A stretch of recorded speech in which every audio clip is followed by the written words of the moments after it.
a set of bipolar, an analysis of two powers we made. And I feel like that's actually reducing realism to something that it's not. In my view, realism is actually about understanding why people behave a certain way, and I believe that even though organizations and cultures play a role in how decisions are made politically, ultimately I feel that decisions are the driving force behind a lot of these decisions we make in foreign policy. And that's where I feel realism is an important theory to consider still in any context. And again, I don't think it's a partisan thing. One interesting example, I think Dave mentioned Syria. My master's was a study of Bashar al-Assad and the King of Jordan. And one thing that I found interesting is that Bashar al-Assad, in my view, when he first came into power, was actually much more progressive than a lot of people might have thought. But of course, he wasn't surrounded by the right people, and that's where I think realism, that's an example of where I think it becomes relevant, understanding people and getting into that sphere of thought. Thanks.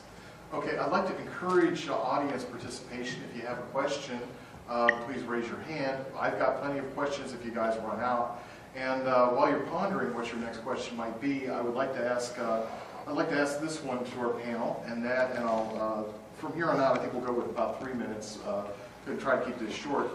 What I'd like to ask is, Ron Paul's foreign policy is one criticism I've heard levied against Dr. Paul during his presidential race repeatedly was, I'm with him on everything, but his foreign policy would be suicidal. We often say, when we discuss a liberty-oriented foreign policy, we're for a strong defense. So what I'd like to ask each of you is to give us your thoughts on how do we have a strong defense that is based in liberty that yet protects vital U.S. interests. And Robert, can you kick this one off? Sure. I think that we really need to focus on what our core interests actually are, who are our real friends. To me, that I guess the Anglosphere, the UK, Canada, Australia, New Zealand. Some would say Israel. Of course, there's a lot of people in this conference who would disagree with me on that, but look at the competition in that area of the world. And just a few years ago, as Ed said, Bashar al-Assad was seen as somebody less crazy in that area of the world. How's that working on right now? So I would essentially make sure that we're absolutely impregnable here. That means a layered defense. We have to engage naval or aerospace threats immediately on our borders and look out for a short list of nations. We don't need to be anywhere where we don't need to be. I mean, we're talking about having a permanent military presence in the continent of Africa, for instance. That's horrible. And we're in what was it? Kenya, not Kenya, Central Africa, chasing after Joseph Kony and Imperial Mission. We had a special operations team there. That's not what needs to be going on. I would really have a core, clear set of missions for our Defense Department to carry out and have them do it. Thanks. Ed? Well, I think one thing Robert mentioned was the issue with Syria. I just want to make sure I didn't make it seem like I thought Bashar al-Assad was an endorsable foreign leader. But what I gathered when I was studying him was that he had lived in the UK for a long time. And I think he went with that mindset that he could really make a difference in Syria, much like King Abdullah has done in Jordan. And so I think that's my biggest concern with that particular study was just understanding how those people that surrounded Bashar al-Assad had this huge influence on how he thinks. So you have this Arab, what was this called, the Damascus Spring, where all of a sudden people have access to the internet, they have access to all the resources that we tend to have here in the United States, but maybe not on the same scale. And then you had the Damascus Winter, which is when the old guard, which had been with his father, took over and basically told him which way to go. Now, as far as addressing the question that Jeff was asking, I think one important thing to consider is I find it really interesting. A lot of our liberty candidates have had military experience. So, for example, Ron Paul was in the Air Force. And for me, one of the reasons I became more libertarian leaning, especially on foreign policy, had to do with my service in the military. I felt like having experienced Iraq and Afghanistan, I didn't go because I was in military intelligence. So I was working somewhere that was much safer than most people that were on the ground, analyzing information. Nonetheless, I came to appreciate the kind of struggles that people were going through and that we suffered as a nation. And that really just pushed me much farther into the libertarian side of things on a personal level. I think that it's important to understand our alliances, like Robert was saying.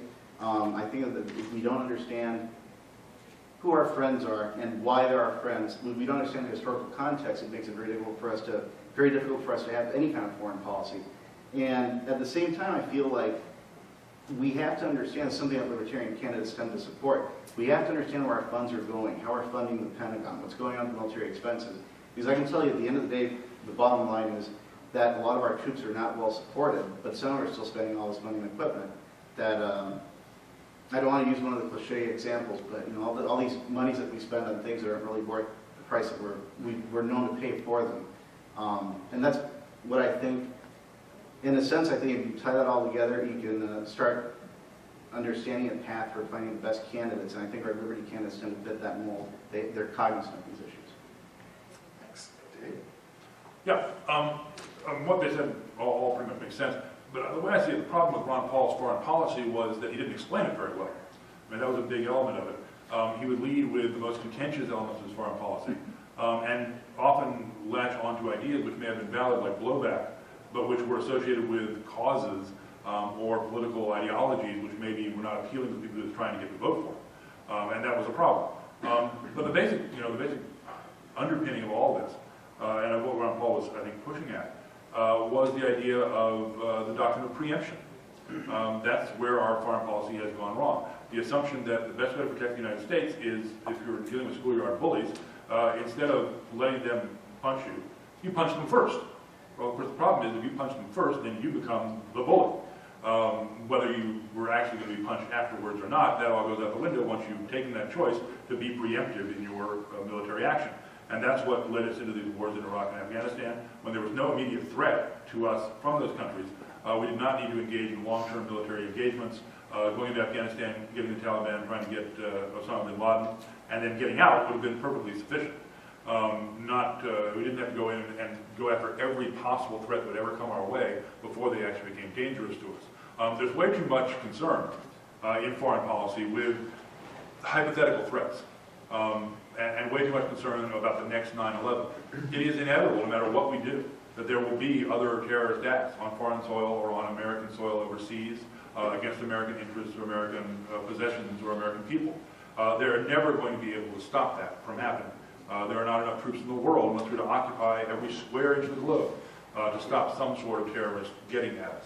That being the case, you have to do a sort of cost-benefit analysis, unattractive though that seems, and say every once in a while some Americans are going to die. Is it worth spending trillions of dollars, bankrupting our country, and putting hundreds of thousands of Americans at risk unnecessarily to stop something that you're probably not going to be able to stop anyway? And the answer, I think, ultimately has to be you analyze it and you determine, how much really return you get for what you invest, and you invest what's necessary to get a reasonable return, a realistic result, as opposed to going for an unrealistic result and opening up the door to unlimited spending and unlimited commitment, which is sort of what we've done, especially even more under this administration in many ways than under George W. Bush's administration. Okay, audience question? An interesting thing that you guys were talking about Syria and not wanting to get involved in Syria, but there has been a thought process from some more liberal-leaning sides and also from more conservative sides that because the United States did not act soon enough to support the secular rebels against Assad, that the sectarian Mujahideen went more in, and so we didn't help them soon enough to keep the Al-Qaeda guys from going in. So with that idea of a preemptive intervention, and even in our own founding of our country, we were supported by the French against the English. We probably wouldn't have been able to fully succeed without foreign aid and foreign assistance. So where does that work in with a liberty-based mentality as well? I mean, if we have people who are going to fight against something that is ideologically against what we stand for, a totalitarian regime, and we have people who are wanting to fight for their freedom against it, to support them to some extent prior to, if they're going to get help from somebody, do we want to give them sufficient help so that they'll be more aligned with us than the Wahhabist insurgents that went from Afghanistan to Iraq to Libya and now they're in Syria? Good question. Ed, why don't you lead us off? I think it's really good question. What it reminds me of is my sense that foreign policy has always been more complicated than we'd like to appreciate it. It's just a lot easier to think about domestic issues.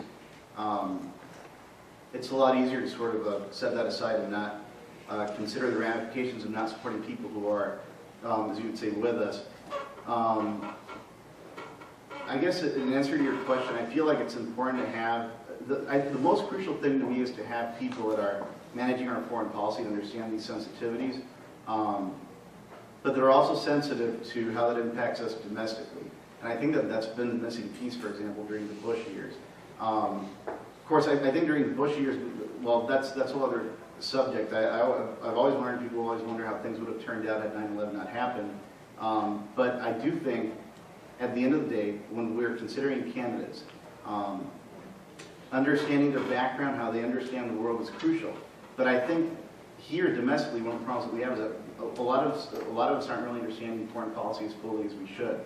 And so when we're going to the voting booth and we're voting for people that would make those decisions, you know, should we go in and give these people a helping hand? Should we go out there and play a role in this?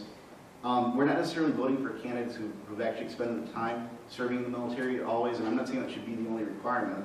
That should be a necessity. But it does help, and I think we're lacking